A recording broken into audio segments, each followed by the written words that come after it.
Hey guys, how's it going? My name is Hocus Pocus and welcome back to the Minecraft LP series. This is episode 137, and if you're with me for the last one, you will remember that we got started on a storage/collection system for the gold farm, which when up and running will allow us to use this thing hassle-free. We won't have to sort through the endless swords, the endless rotten flesh to get to that beautiful gold. It will all be organized for us down here into shulker boxes. So it's going to be a great system once it's up and running, as I say. However, there are maybe a few things we need to do to it in today's episode to sort of get it functioning correctly, okay? Get it functioning correctly. And we also need to expand it a little bit more because as you can see, we've only got one storage section at the moment. And we're going to need a total of 4. 1 for gold nuggets, 1 for gold ingots, 1 for rotten flesh, and finally 1 for swords, which the sword one will be slightly different. As I mentioned in yesterday's episode, we will try to be smelting the swords down into their nugget form so that we can take the gold rather than the swords. That will be a lot more useful to us. So we'll figure that out when we get to it. However, in today's episode, I may as well try to break up this video by going and doing something else for the second half of it, revisiting something we haven't seen in a while, and just maybe progressing it ever so slightly, just because it's one of those background tasks that we're not really too upset if it doesn't move forward very often, but you guys might be getting a bit bored of the tedious nature of building storage systems. So here we go, guys. Let's jump right in and get started on the next shulker box system, which is going to be just above my head there. The first shulker box system is complete, but you're going to just have to take my word for that at the moment whilst we get some work done back at base here. So I'm planning to build ourselves some shulker boxes to take over to the system. So firstly, we'll need some wood. Then our shulker shells, I should say, from our last trip to the end. You guys probably remember that. It was only a couple of episodes ago. So what we need to do is craft up some chests here. So let's not do too many to start off. We'll just make a reasonable amount. So there's 8 chests there. 1, 2, 3, 4, 5, 6, 7, 8. And we'll just pop some shells in like so. And you know what? We'll just convert all of these into chests for now. And that will be another 6. So 1, 2, 3, 4, 5, 6. There we go. Perfect, and that actually took up all of the remaining space in our inventory. So first of all, I should say, not first of E. That was a mixture of firstly and first of all. We should probably get rid of some of these, so let's pop a few of them away. We'll take over 5 works for now. Yeah, 5 works for now. And then we will redeposit these 16 shells that need to be crafted up into shulker boxes. And then inside of this room here, we need to grab ourselves a few things as well. So each of the systems requires a full single chest of items, and that means 64 items in each slot. So it's probably best if we use cobblestone for this, since we have the most of it. So what we'll do is we'll just start filling up these shulker boxes with cobblestone. So there's almost a third of a chest done. We'll use as much as we can from here. So again, let's just get that in. Good, and then we're almost done with this shulker box. There we go, 1 full box of cobblestone and 2 full boxes of cobblestone. So that's exactly enough to fit in 2 single chests, as I mentioned. Also, between episodes, I brought the floor design into the deep storage system here as well, so that was something else that changed. Anyway, let's head back over to the nether and we can begin working on getting this stuff installed into the shulker box systems, and then I'll give the first one a test run and we'll create the second. Okay guys, so here it is, the second of 3, possibly 4 of these shulker box systems I'm going to be setting up here. So as I say, we need to deposit all of the items from one of these shulker boxes into the chest there. So we can do that by just transferring them across. It has to be this chest right here. And we need to fill the entire chest up, as I say, just so that the system can compare this against the contents of the shulker box. And of course, then when the shulker box fills up, which it has the same capacity as a single chest, the shulker box will be forced out of the system and into the double chest down here. So let's give this thing a whirl with this empty shulker box here. So we'll deposit this one into the system. That can go in this chest here, and it will then slip down into the dispenser below, and then we can hit this button, and the shulker box did not deposit. So there must be an issue here, and I'm not seeing it immediately, but I'm sure we'll figure it out. So there is an issue for sure. Let me just check this one. Okay, I don't see the reason why this wouldn't work. Here, let me go off camera, have a think about this, and see if I can figure it out, because the shulker box should have dispensed right there. Okay, guys, so I'm pretty sure that I've cracked the code here. So what we need to do is grab some redstone, quickly build a few blocks up, and there is supposed to be a piece of redstone right here that I missed out. So if we now hit the button, the torch goes out, refires, and the shulker box is dispensed. So As I say, we'll filter items down into this, and once it's full, the comparator here will register that it needs to be pushed off by the piston and taken down into the system below. So that's the second one done, as I say, and I wasn't supposed to dig through there. We can repair that in a second though. So let's move on over to the third, which will be right here. Third and final shulker storage system in place for now. As I say, potentially there could be a fourth if that's the route that we decide to take. However, I was quite proud of myself on this one because when I'm doing work in this manner, where it's a case of simply copying a design over, I tried to give my memory a little bit of exercise and build something like this just from what I remember last time. And we were able to construct this one without double checking the last one, which, as I say, is a small win for me. Probably doesn't mean anything to you guys, but I thought I'd mention that because sometimes my memory does fail me in bad ways. So there we go. If you hit the button, you can see the system works. Now we need to add in a shulker box. So let's pop that into the dispenser here. Hit the button again. Shulker box is dispensed. And there is one final thing to add. So if we build our way up here, pop a hopper here, and then we can start to add the silo-like storage above this hopper and that one right there just behind the chest. And we'll have something similar to this on all three sides. So as I say, most likely rotten flesh over there, gold ingots here, and then swords will be sorted on this side. However, there is an issue that I've thought about that you guys may have thought about as well. And that is that we need to ensure that all of the items that are being organized need to pass over the filters before they get to the sword section, because the sword section will be filterless, meaning that any items can pass through it.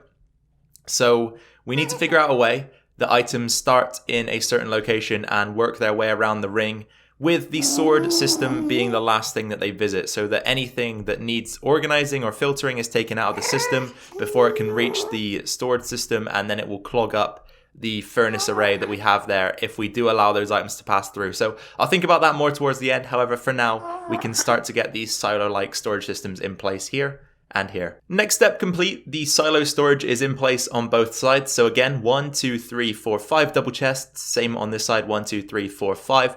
I think this should satisfy our needs. However, one day we might have to expand the gold nugget system. It just depends how often I keep this area updated with empty shulker boxes. If I fail to do that, then this could back up very quickly, even for the rotten flesh actually. So we just need to keep an eye on things as they tick over. And if we need more storage, we can simply add extra layers to this system. It shouldn't take too much work. Anyway, from here, we need to add 2 filters, one to both sides, and add the appropriate filtered item into each. The second and third filters have been built. You can see them either side of me as I progress down the ladder. But this is starting to look really cool down here, I think. A lot of technical visuals to this with the redstone and hoppers and such. So we've got 22 gold ingots and 22 rotten flesh. We're going to rename 4 of each. So 1, 2, 3, 4. Oops, too many. And as I usually do, just add filter to the end. So this is just overflow protection again, but we're going to have to work in actually some other form of overflow protection, maybe some storage, because the sword system, as I say, if the other items begin to overflow, it will clog the sword smelting system. So we will need to add some other form of overflow protection in this system. Okay, rotten flesh filter done as well. So there we go. That's the 18 plus 4 that we need. So what I'm going to do is I'm going to climb the ladder, attempt to fly down onto one of the filters, and then we will work the items into the system. And I've had an idea as well about how we can go about directing items the way that we want them to move through the system. So I'll discuss that in just a second. Okay, so this will be the filter here. So 18 gold ingots, 4 ingot filters, and then we just want to make our way around to the other side. I don't know how I made that jump. Probably won't make this one though, I figured. Just because we had that hopper above our head. Okay, so we'll try and land back in here somewhere. That works perfectly. And then again, 18 rotten flesh. So that's the item being filtered. Then we've got the filter rotten flesh items in the other 4 slots. And we should be good to go. So each of these filters now is in working order. I also had to change them slightly. I built it wrong. So I actually went out 2 blocks and then down 1. You're only supposed to go out 1 block and down 1. Otherwise, it will double the amount of items required for the next item to filter. So we actually just shortened these up, so they're all now this shape. And as I say, I have an idea about how we can route items around the system in a specific way. So we'll catch them a bit higher up, and then we will organize a smaller ring that directs them to start maybe over in this corner. So the swords will be here. It can start over in this corner, work around these 3 filtered systems first, and then finally its last destination will be the sword system in which it will dump all of the swords into a furnace array. So I think that's going to work perfectly, but we'll get to that at some other point because we're getting around the midway section of the video now, and I did say that we'll split this one up into something else. So we'll join each other once I've made my way over to the next area that we're going to be working in today. And welcome back, guys. You may or may not have guessed it, but we're over at Oasis today. And I was figuring that as we haven't been here for a while, the sun is setting, by the way. Might need to go and sleep in just a second as a warning. As we haven't been here for a while, I figured let's come back and try to do some work over here. So I'm standing in front of the church, which I am calling my home at the moment. As you can see, Hocus Pocus is home. Really don't know what this guy's doing. Home invasion. If there were any villager police around, I would call them, but unfortunately they don't have their own law enforcement system at the moment. Anyway, as I was saying, the church needs to be rebuilt. At the moment it's full of cobblestone, yellow and white stained glass windows. It doesn't particularly look that great, right? So we're going to quickly sleep here before we continue discussing what we're about to do.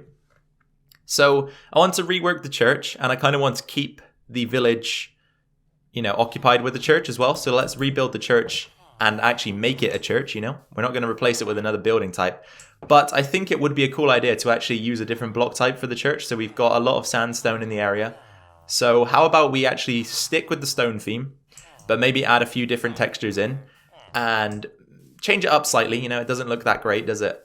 And we'll have a church that kind of sticks out from the rest of the builds in the area. I think that would be quite cool. So let's get to work firstly tearing this thing down, and then we can start building it once again from the ground up. And there it goes.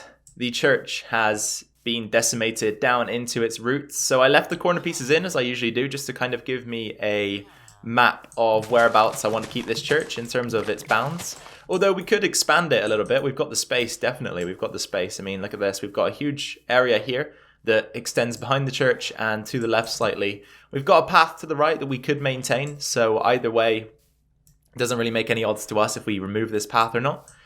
But you guys, what I'm going to do is I'm going to take a look online, find some inspiration for this church, and then give it a shot, I think. So what I'll do is I'll bring you guys back in periodically throughout the build, and we'll just see if we can get it right. If not in today's episode, we can correct it at some other point, I'm sure. But it will... Well, I'm not sure. I mean, in my mind, I've got some ideas that would make this church look slightly different from what it was before. And that wouldn't necessarily be a bad thing, I don't think. And then once the church is complete, I'm going to move my clerics back inside of it, because I think the cleric fits the church theme quite well. And this guy I've actually been trading with a little bit, or I thought I had anyway. Or was it this guy here that I've possibly been trading with? Okay, here he is, the journeyman cleric. I've been trading some of the rotten flesh from the gold farm with him. That's why his level's going up like this. But this guy is slowly expanding his trades to me, so hopefully he's got something useful.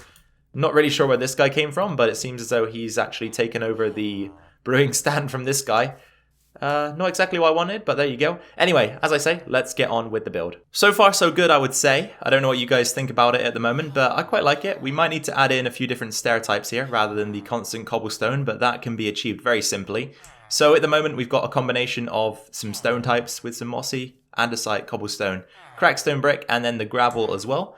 And I've sort of double layered the front because I wanted to offset a nice stained glass window in the front of the church. So we'll go ahead and do that in a second, but I will need to grab some sand and create some more glass because I want this window to be orange and yellow. So that is what we will be doing with that. And then we're going to progress the church backwards. This is going to be how big the main section of it is. And then I'm thinking of adding a small tower at the back as well so that we can have, you know how churches have those towers. We're going to have one of those if we can achieve it. Right at the back here, and then that'll be pretty much it. So it's not going to be overkill, it's going to be nicely sized. And then for the roof, I think we'll probably just use the orange acacia planks as well, just so that it kind of does fit the theme of the rest of the village. Anyway, moving on, I'll be back in just a second with another update. The stained glass is in place, and I went for a combination of 3 similar colors. As you can see, we've got red, orange, and yellow. So the kind of the idea behind it was that the orange is in the center. It's a blend of the red and the yellow. Couldn't really think of anything else. Not that creative when it comes to things like this, I guess. Anyway, we do need a banner design for the village anyway, so we might go with something like this, something similar, just to match the stained windows here. So we'll have some red on the left, orange in the middle, yellow on the right. We've also built up the side walls. So we've got this wall on the side here and another one on the other side, but they're very flat, so we will need to add something to these eventually. I think first of all, what I'm going to do is build another pillar on the sides of the walls here. So we might have a pillar that goes up like this. And of course I will add a few different block types in eventually. And we'll have another one on the other side that goes up like this. So that just adds that extra bit of depth on the sides. We could even do another one of these at the back, but I'm still unsure about what I'm going to position around this area, so maybe not right now. I was also thinking that we might branch out here slightly and create a small entranceway, so we'll have a 2 wide entrance here that sort of comes out maybe 1, 2, 3, 4 wide, so we could have another one here like this, and then a small archway that leads out this way, and then we've got a door attached to the front or something like that. That's what I was thinking anyway. So perhaps we won't finish this today, and if we don't, I maybe will work on it off camera or at some other point.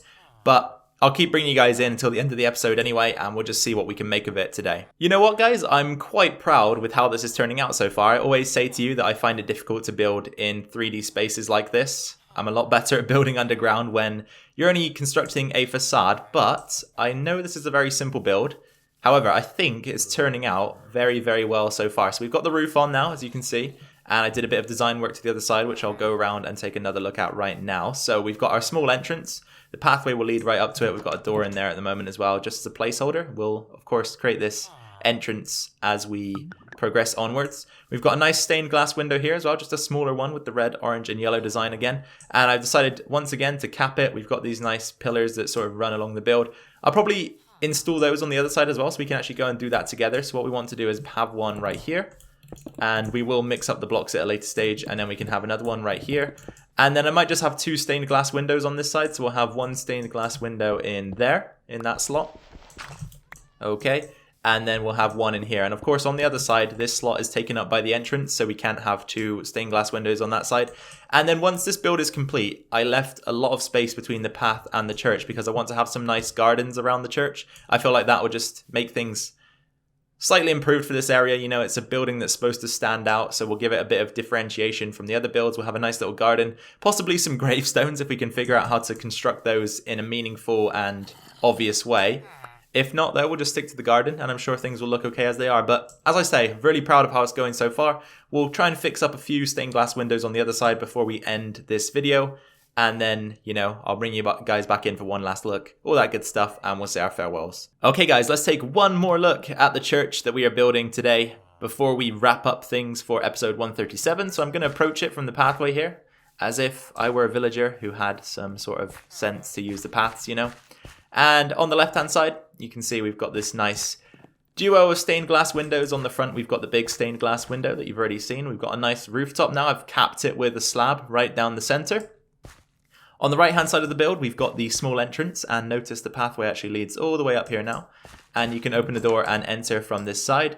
On the inside, we've just gone with planks, the acacia planks. The ceiling is looking rather bare as well. We can add a few things in there, maybe some cobwebs, some different types of blocks on the inside if we want to. You know, I don't really care about the interiors of these buildings over at the village, just because the villagers don't care either, so why should I care? Anyway, if we come around the back, you'll see one more stained glass window on this side. The opening at the back is still very much open because, as I say, I want to build a sort of tower on the back that sort of extends up into the sky so that it looks a little bit more like a church, although I think it's got the aesthetic already. Anyway, that's pretty much it, guys. And as I say, I'm quite proud of how this has turned out. I'm a bit less confident building in a 3D environment, but today we've achieved something quite cool, I think. Very basic, but quite cool. And sort of fits the theme of the village nicely as well. So anyway, let's get this video wrapped up. Alright then, guys, welcome back to today's video for the last time. This has been episode 137 of the Minecraft LP series, and it's been another good one. I've enjoyed this one very much, especially the building aspect. It's been a while since we built something new, so I was very, very happy to get something like that done in today's episode, and I hope you guys enjoyed it as much as I did. If you did, please be sure to drop a like down below. Any comments, please direct those to the comment section, and I'll be sure to respond to those that I can. And finally, if you're new around here, please be sure to hit that subscribe button to stay tuned to not only this series, but any other Minecraft videos that I post to the channel. Once again, you guys, I appreciate the fact that you take precious time out of your day to be here to watch my videos. I'm very grateful for the fact. Take care of yourselves, take care of your families. I've been Hocus Pocus. I'll catch you all in the next one. Bye for now.